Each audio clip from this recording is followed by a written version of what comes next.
أعوذ بالله من الشيطان الرجيم بسم الله الرحمن الرحيم وبشر الذين آمنوا وعملوا الصالحات أن لهم جنات تجري من تحتها الأنهار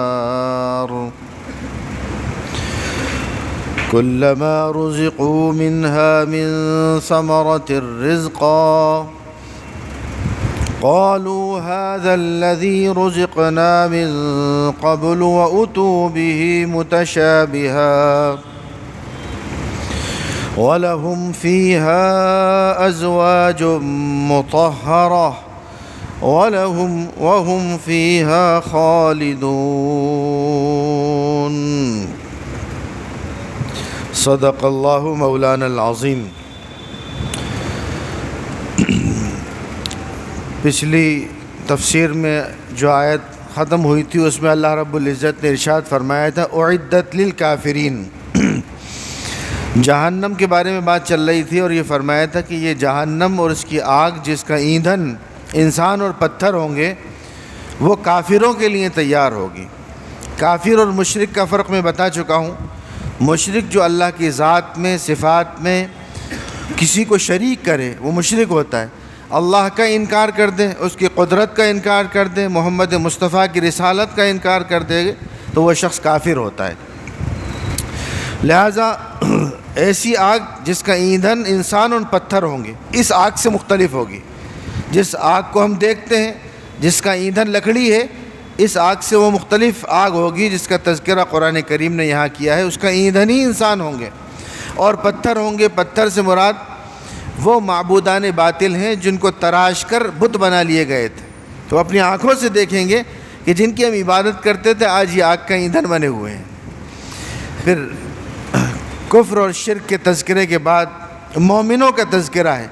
وَبَشِّرِ الَّذِينَ آمَنُوا، بشارت دے دو، خوشخبری سنا دو ان لوگوں کو جو ایمان لائے۔ آمنو، میں نے بتایا اللہ رب العزت کہیں تو کہتا ہے یا ایھا الذین آمنو اور کہیں کہتا ہے یا ایھا الناس۔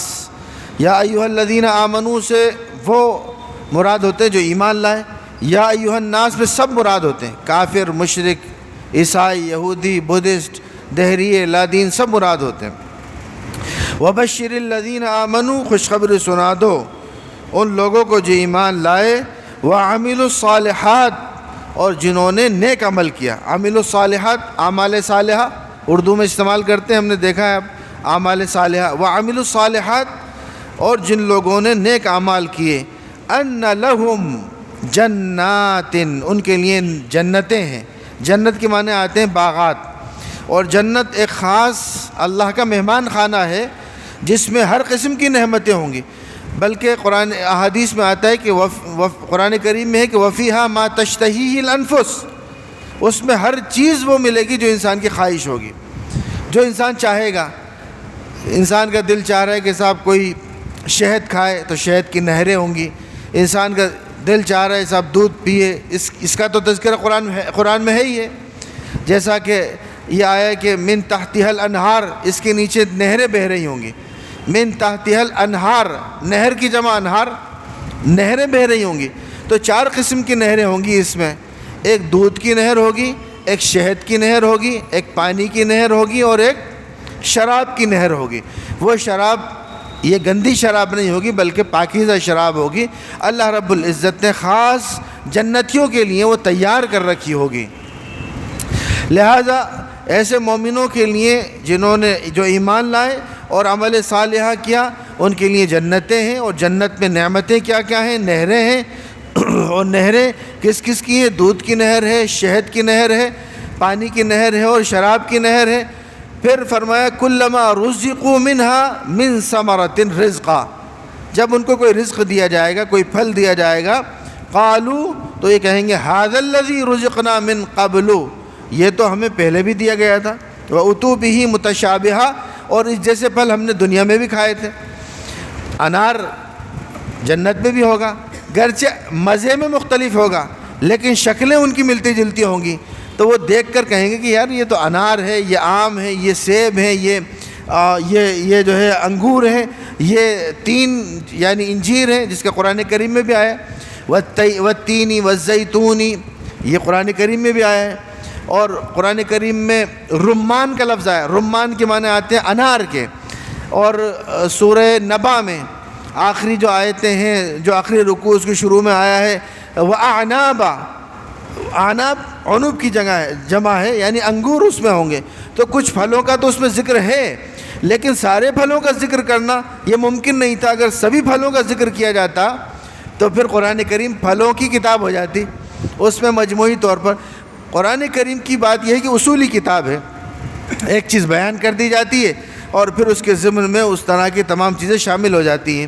آپ دیکھیے کہ پھلوں کا صرف چند پھلوں کا تذکرہ ہے، نبیوں کا 1.25 لاکھ انبیاء علیہ السلام آئے، صرف 26 یا 25 نبیوں کا ذکر آیا ہے، تو قرآن کریم میں چند مرتبہ چیزوں کا ذکر ہو جاتا ہے، پھر اس سے متعلقات اس میں شامل ہو جاتے ہیں۔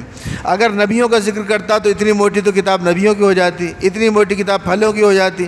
مچھلی کا ذکر ہے تو مچھلیوں کی قسم پر لکھتا، تو قرآن کریم ایک اصولی کتاب ہے، اور اس میں ایسی چیزیں شامل کر دی جاتی ہیں جو اصولی ہوتی ہیں، اس کی جو متعلقات ہوتے ہیں، اس کے متشابہات ہوتے ہیں، اس سے ملتی جلتی چیزیں ہوتی ہیں، خود احادیث کے ذریعے، صحابہ کی تعلیمات کے ذریعے اور عقل کے ذریعے انسان اس کو سمجھ لیتا ہے۔ تو پھر اس میں آیا کہ اس میں ان کو پھل دیے جائیں گے، اور وہ پھل ملتے جلتے ہوں گے شکل کے اعتبار سے۔ مفسرین نے لکھا ہے کہ ملتے جلتے ہوں گے شکل کے اعتبار سے، انار کی شکل انار جیسی ہوگی، گرچہ حجامت اور بڑے پن کے اعتبار سے بڑا ہوگا، آم کی شکل آم کی طرح ہوگی، لیکن اس کا ذائقہ ایسا ہوگا کہ جیسا کہ قرآن کریم میں دوسری جگہ آیا ہے کہ ایسا مزہ ہوگا کہ اس سے پہلے کسی زبان نے چکھا نہیں ہوگا، ایسی نعمتیں ہوں گی کہ کسی آنکھ نے اس کو نہیں دیکھا ہوگا، ایسی خوبصورتی ہوگی کسی نے اس کو محسوس نہیں کیا ہوگا۔ لہٰذا اللہ نے فرمایا کہ وَأُتُوا بِهِ مُتَشَابِهًا، اور ان سے ملتے جلتے ان کو پھل دیے جائیں گے، نعمتیں دی جائیں گی۔ متشابہ ہم بولتے ہیں، اردو میں بھی استعمال ہوتا ہے، جب حافظ صاحب پڑھتے ہیں تو غلطی آ جاتی ہے ان سے، کسی سپارے میں پڑھتے پڑھتے جب کہیں اور پہنچ جاتے ہیں وہ تو کہتے ہیں تشابہ ہو گیا، متشابہ لگ گیا، تو یہ متشابہ وہی ہے، قرآن کریم میں بھی آیا ہے۔ مثال کے طور پر کہیں ان الذین آمنوا وعملوا الصالحات ہے، اس کے بعد کوئی دوسری آیت ہے لیکن دوسری جگہ کوئی اور آیت ہے۔ اب یہ تو متشابہ ہے کہ ان الذین آمنوا وعملوا الصالحات تو سیم ہے، لیکن آگے کی آیت میں فرق آنے کی وجہ سے حافظ صاحب بھٹک جاتے ہیں، کہیں اور پہنچ جاتے ہیں تو متشابہ لگ جاتا ہے۔ تو متشابہ کے معنی آتے ہیں تشابہ، ملتا جلتا۔ اللہ کے رسول صلی اللہ علیہ وسلم کے صحابہ فرماتے ہیں کہ حضرت حسن رضی اللہ تعالیٰ عنہ اللہ کے رسول کے مشابہ تھے۔ اردو میں بھی استعمال ہوتا ہے کہ ایک دوسرے کے مشابہ ہیں، یا اپنے باپ کے مشابہ ہے، فلاں شخص اپنے بھائی کے مشابہ ہے۔ تو متشابہ، مشابہ، شبہ، یہ سب ملتی جلتے الفاظ ہیں جو ایک ہی لفظ سے نکلے ہیں اور اس کے یہ مشتقات ہیں۔ پھر اللہ نے فرمایا رزق کا ذکر کیا، پھلوں کا ذکر کیا، اور پھلوں میں بھی قسم قسم کے پھلوں کا ذکر دوسری جگہ فرمایا۔ میں نے بتایا کہ تفسیر قرآن کریم دوسری آیات ایک آیات کی تفسیر بیان کرتی ہے، قرآن خود قرآن کی تفسیر بیان کرتی ہے، قرآن خود قرآن کریم کی تفسیر بیان کرتا ہے۔ جیسے سورہ فاتحہ میں بتایا گیا کہ انعمت علیہم، ہم جس پر تو نے انعام کیا۔ اب سورہ فاتحہ میں تو ذکر نہیں ہے کہ کس پر انعام کیا، لیکن دوسری جگہ موجود ہے کہ انعم اللہ علیہم من النبیین والصدیقین والشہداء والصالحین، دوسری جگہ موجود ہے۔ تو قرآن پہلے قرآن کی تفسیر بیان کرتا ہے، جو کچھ رہ جاتا ہے ہم سب کی عقل کی کوتاہی کی وجہ سے تو اللہ کے رسول اس کو واضح فرما دیتے ہیں، اور اس کو بھی ہم نہیں سمجھ پاتے تو صحابہ اور مزید وضاحت کر دیتے ہیں۔ تو یہ ترتیب ہے عام طور پر قرآن کریم کو سمجھنے کی۔ پھر نعمتوں کا تذکرہ چلتے چلتے فرمایا کہ وَلَهُمْ فِيهَا أَزْوَاجٌ مُطَهَّرَةٌ، اس میں نیک بیویاں ہوں گی۔ ازواج، زوج، زوجہ لفظ استعمال ہوتا ہے، فلاں کی زوجہ ہے تو ازواج جمع ہے، اور یعنی نیک بیویاں، مطہرہ نیک بیویاں ہوں گی۔ اب مطہرہ کے مطلب یہ نہیں بتایا گیا کہ وہ پاک ہوں گی، کس چیز سے پاک ہوں گی، ظاہری عیب سے بھی پاک ہوں گی، باطنی عیب سے بھی پاک ہوں گی، کوئی بد شکل نہیں ہوگی، کسی قسم کا حیض اور نفاذ ان کو نہیں آتا ہوگا، کسی قسم کا بول و براز، پیشاب اور پاخانہ ان کو نہیں آتا ہوگا، کوئی جسم کی بدبو ان میں نہیں ہوگی، ظاہری اعتبار سے بھی کوئی ان میں خرابی نہیں ہوگی، اور باطنی اعتبار سے بدخلق ہوں، بدتمیز ہوں، بد زبان ہوں، بد کردار ہوں، وہ بھی ان میں نہیں ہوگا۔ قرآن کی جامعیت یہ ہے کہ قرآن کریم نے مطہرہ کا لفظ استعمال کر لیا۔ مطہرہ کے مطلب یہ آ گیا کہ ہر قسم کے ظاہری اور باطنی عیوب سے وہ بالکل پاک و صاف ہوگی۔ لوگ کہتے ہیں، کچھ اسلام پر اشکالات کرنے والے کہتے ہیں کہ صاحب بیویوں کا تذکرہ، وہاں پر بھی انسان کو یہ چیزیں پیش کی جائیں گی۔ تو کہنے کا مقصد یہ ہے کہ جب ساری نعمتیں ہوں گی، پھل بھی مل رہے ہیں، رزق بھی مل رہا ہے، نہریں بھی ہیں، تو یہ بھی اللہ کی نعمت ہے، اللہ تعالیٰ وہاں ان نعمتوں کی شکل میں دیں گے۔ وَهُمْ فِيهَا خَالِدُونَ۔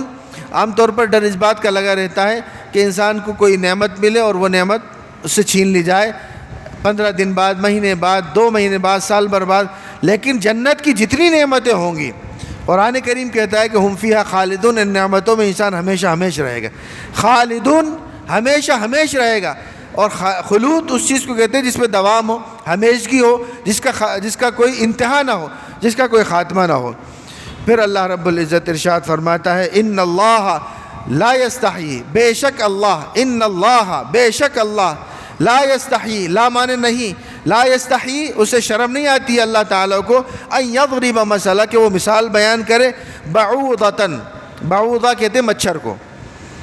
کافروں نے کہا کہ صاحب یہ قرآن کریم اللہ کی کتاب نہیں ہے، اس میں تو جو ہے کتے کا بھی ذکر ہے، سورہ کہف میں ہے نا کتے کا ذکر، اس میں تو مکھی کا بھی ذکر ہے۔ اللہ نے فرمایا کہ ان یسلبہم الذباب شیئا لا یستنقذوہ من ضعف الطالب والمطلوب، مکھی کا ذکر ہے، اس میں تو غلاظتوں کا ذکر ہے، اس میں تو ابلیس کا ذکر ہے، اور گندگیوں کا ذکر ہے، اور بہت ساری چیزوں کا تو اشکال کیا کہ صاحب یہ اللہ کی کتاب نہیں ہے۔ تو اللہ رب العزت نے وحی نازل فرمائی کہ اللہ نہیں شرماتا مچھر کی بھی مثال بیان کر سکتا ہے۔ بعوضۃ، مچھر، وما فوقہا، اور اس سے بھی کوئی حقیر چیز ہو تو اس کو بیان کر سکتا ہے۔ اب صاحب مثال کس لیے ہوتی ہے؟ بات سمجھانے کے لیے ہوتی ہے۔ اب اگر کسی گندگی کو سمجھانا ہے، اس کی حقارت کو سمجھانا ہے، کمزوری کو سمجھانا ہے، تو مچھر ہی کی تو مثال دیں گے، ہاتھی کی مثال تھوڑی دیں گے۔ کسی کی خوبصورتی کو بیان کرنا ہے تو چاند کی مثال بیان دیں گے، کسی کالے کلوٹے کو تھوڑی کہیں گے کہ وہ چاند ہے۔ تو مثال ایسی ہی چیز کے لیے لائی جاتی ہے جس سے بات سمجھ میں آ جائے۔ تو مچھر کی مثال ہو، مکھی کی مثال ہو، اللہ تعالیٰ نے ایک جگہ فرمایا کہ جتنے تمہارے معبودان باطل ہیں ان سے کہو کہ ایک مکھی بنا کر بتا دیں، مکھی بنا کر بتا دیں۔ تو اب یہاں یہ تھوڑی کہتا اللہ تعالیٰ ہاتھی بنا کر، تو یہاں یہ بتانا تھی کہ وہ جو تمہارے معبودان باطل ہیں اتنے کمزور ہیں کہ مکھی جیسی حقیر چیز بھی نہیں بنا سکتے، چاہے جائے کہ آسمان اور زمین اور پہاڑ اور اللہ کی بڑی بڑی نعمتیں بیان کریں۔ اب یہاں اللہ نے مچھر کا بیان فرمایا تو اللہ فرماتا ہے کہ اللہ نہیں شرماتا، اللہ کو تو بات سمجھانا ہے، انسان کو بات سمجھ میں آنا چاہیے۔ اصل یہ ہے اللہ کو اس بات سے نہیں شرماتا کہ مکھی کی مثال بیان کرے، یا مچھر کی، یا اس سے بھی کوئی حقیر چیز کی مثال بیان کرے۔ فَأَمَّا الَّذِينَ آمَنُوا، تو جو لوگ ایمان لاتے ہیں، آمنو پھر آ گیا، آمنو یؤمنون، یؤمنو بالغیب، یہ سب ایمان ہی کے مشتقات ہیں۔ آپ سمجھ لیجئے کہ جہاں آمنو، یؤمنون، آمنو، تؤمنون، یہ جہاں لفظ آئے گا وہ ایمان کی بات ہو رہی ہے۔ پھر یہاں اللہ فرماتے ہیں کہ جو لوگ ایمان لے آئے ہیں، فَيَعْلَمُونَ، تو علم رکھتے ہیں، جانتے ہیں، أَنَّهُ الْحَقُّ مِنْ رَبِّهِمْ، کہ یہ قرآن کریم اس کے رب کی طرف سے حق ہے، اس میں کوئی شک و شبہ کی کوئی گنجائش نہیں ہے۔ وَأَمَّا الَّذِينَ كَفَرُوا، اور جو کافر ہو گئے ہیں، فَيَقُولُونَ مَاذَا أَرَادَ اللَّهُ بِهَذَا مَثَلًا، تو یہ کہتے ہیں کہ اللہ کیا چاہتا ہے کہ مکھی کی اور مچھر کی اور گندگیوں کی مثالیں بیان کریں، اللہ کیا اس سے ارادہ چاہتا ہے؟ یعنی گویا اللہ کے کلام میں وہ شک پیدا کرنے کی کوشش کرتے ہیں، اس کے نتیجے میں کیا ہوتا ہے؟ یضل بہ کثیرا، تو وہ گمراہ ہو جاتے ہیں بہت سے لوگ۔ یضل، ضلالت سے بنا ہے گمراہی، سورہ فاتحہ میں بھی وللضالین گمراہ آیا ہے، غیر المغضوب علیہم وللضالین، تو ضالین، یضل، مضل، یضلون، یہ جہاں آئے گا گمراہی کے معنی میں آئے گا۔ تو بہت سے لوگ اس قرآن کریم کو نہ ماننے کی وجہ سے گمراہ ہو جاتے ہیں، وَيَهْدِي بِهِ كَثِيرًا، اور ہدایت پا جاتے ہیں بہت سے لوگ۔ یہدی ہدایت سے بنا ہے، ہدی للمتقین، یہدی یہ اس کے مشتقات ہیں۔ یہدی بہ کثیرا، اس سے بہت سے لوگ ہدایت یافتہ ہو جاتے ہیں اور اللہ تعالیٰ ان کو دنیا اور آخرت میں کامیابی عطا فرماتا ہے، اور ایسی ہدایت ان کو مل جاتی ہے جو ان کو جنت تک لے جانے والی ہوتی ہے۔ وَمَا يُضِلُّ بِهِ إِلَّا الْفَاسِقِينَ، اور گمراہ وہی ہوتے ہیں جو اللہ کا انکار کر دیتے ہیں، فاسق و فاجر ہوتے ہیں، منافق ہوتے ہیں، ان کے ہی مقدر میں گمراہی ہو جاتی ہے۔ کثیر کا لفظ بھی ہم اردو میں استعمال کرتے ہیں، یہاں آیا کثیر کا لفظ، یضل بہ کثیرا، کثیر اور قلیل، کثیر کے معنی زیادہ، قلیل کے معنی کم، یہ اردو میں بھی استعمال ہوتا ہے۔ انسان عام طور پر کثیر الکلام ہے، کثیر تعداد میں اردو میں استعمال ہوتا ہے، کثیر تعداد میں ہم نے لوگوں کو دیکھا، تو کثیر کا لفظ زیادتی کے معنی میں آتا ہے اور قلیل کے معنی آتے ہیں کمی کے معنی میں۔ تو یہاں پر اللہ نے فرمایا کہ یضل بہ کثیرا، بہت سے لوگ گمراہ ہو جاتے ہیں، ویہدی بہ کثیرا، اور بہت سے لوگ ہدایت یافتہ ہو جاتے ہیں، وما یضل بہ الا الفاسقین، اور فاسق و فاجر، یہاں کافر کے معنی میں فاسق کے معنی میں آئے ہیں کافر، جو لوگ کافر ہو جاتے ہیں وہی لوگ گمراہ ہو جاتے ہیں۔ اور فاسق کون ہے؟ الذین ینقضون عہد اللہ من بعد میثاقہ، کافر وہ لوگ ہوتے ہیں جو اللہ کے وعدے کو توڑتے ہیں، اللہ سے وعدہ کرنے کے بعد اللہ کے وعدے کو توڑتے ہیں۔ یہاں پر ینقضون کا لفظ آیا ہے، ینقضون کے معنی آتے ہیں توڑنا، نقض عہد کرنا، عہد اللہ سے عہد، من بعد میثاقہ، میثاق کے بعد۔ عہد اور میثاق کیا ہے؟ عہد تو وہ ہوتا ہے میں نے آپ سے وعدہ کیا کہ میں آپ سے وعدہ کرتا ہوں کہ اس بات کو کسی کو نہیں بتاؤں گا، میں آپ سے وعدہ کرتا ہوں کہ آپ کو انشاءاللہ میں 100 روپے دوں گا، آپ سے میں وعدہ کرتا ہوں کہ فلاں وقت میں میں آپ کی مجلس میں ضرور موجود رہوں گا، یہ تو وعدہ ہو گیا۔ لیکن یہی وعدہ جب قسم کے ساتھ مل جاتا ہے تو وہ میثاق بن جاتا ہے۔ میں خدا کی قسم کھا کے کہتا ہوں کہ میں جے پور آ کر رہوں گا، میں خدا کی قسم کھا کر کہتا ہوں کہ آپ کی شادی میں ضرور شریک ہوں گا، اس طرح جب قسم سے اس کو مضبوط کر دیتا ہے تو میثاق بن جاتا ہے۔ یہاں 2 لفظ قرآن کریم نے استعمال کیے ہیں، ایک عہد کا لفظ استعمال ہے، دوسرا میثاق کا لفظ استعمال کیا ہے۔ تو عہد تو ہم جانتے ہی ہیں اردو میں، بھائی تم نے عہد کیا تھا، وعدہ کیا تھا، تم اس کی عہد کو کیوں توڑ رہے ہو اپنے؟ ہم نے کوئی معاہدہ کیا کسی زمین کو لے کر اور کوئی مخالفت کرتا ہے، اس کو توڑ دیتا ہے، تو کہتے ہیں صاحب آپ نے وعدہ کیا تھا، یہ اپنی سائی بدائی ہو چکی تھی، وعدہ ہو چکا تھا، اس بات سودا ہو چکا تھا، اب اس کو کیوں توڑ لو؟ تو جس پہ قسم آ جاتی ہے وہ میثاق بن جاتا ہے، اور جس پہ قسم نہیں ہوتی وہ عہد رہتا ہے۔ تو فاسقوں نے، فاجروں نے، کافروں نے میثاق کیا تھا عہد الوسطی میں، اور اللہ کی قسم کھا کے جب اللہ نے کہا تھا کہ کیا میں تمہارا رب نہیں ہوں، الست بربکم، کیا میں تمہارا رب نہیں ہوں، اس کا بھی ذکر ہے نا، تو کہا تھا الست بربکم قالوا بلا، کیوں نہیں، آپ ہی تو ہمارے رب ہیں۔ اس دنیا میں آنے سے پہلے اللہ نے سب کو جمع کیا تھا چیوٹیوں کی شکل میں اور ہم سے وعدہ لیا تھا کیا میں تمہارا رب نہیں ہوں، تو سب نے کہا تھا کہ ہاں آپ ہی تو ہمارے رب ہیں۔ یہی وعدہ جب دنیا میں آنے کے بعد انسان توڑتا ہے تو اللہ فرماتا ہے ینقضون عہد اللہ من بعد میثاقہ، اللہ سے وعدہ کر لیا تو اور اس کو توڑ لائے۔ وَيَقْطَعُونَ مَا أَمَرَ اللَّهُ بِهِ أَن يُوصَلَ وَيُفْسِدُونَ فِي الْأَرْضِ، اور قطع کرتے ہیں، یقطعون قطع کرتے ہیں، توڑتے ہیں جو اللہ نے حکم دیا ہے جس چیز کو جوڑنے کا، یعنی رشتوں کو جوڑنے کا اللہ نے حکم دیا ہے اور یہ رشتوں کو توڑتے ہیں۔ وَيُفْسِدُونَ فِي الْأَرْضِ، اور زمین میں فساد مچاتے ہیں۔ گویا رشتوں کو توڑنا اور اللہ رب العزت کے وعدوں کو توڑنا یہ فساد فی الارض سے تعبیر کیا گیا ہے۔ گویا اللہ کے احکامات پر عمل کرنا، اس کے عہد کو ماننا، نمازیں پڑھنا، روزے رکھنا، اس کی عبادت کرنا، یہ دنیا میں امن و امان اور امن و عاشتی کا پیغام ہے، اور اس کے خلاف ورزی کرنا یہ فساد کی علامت ہے۔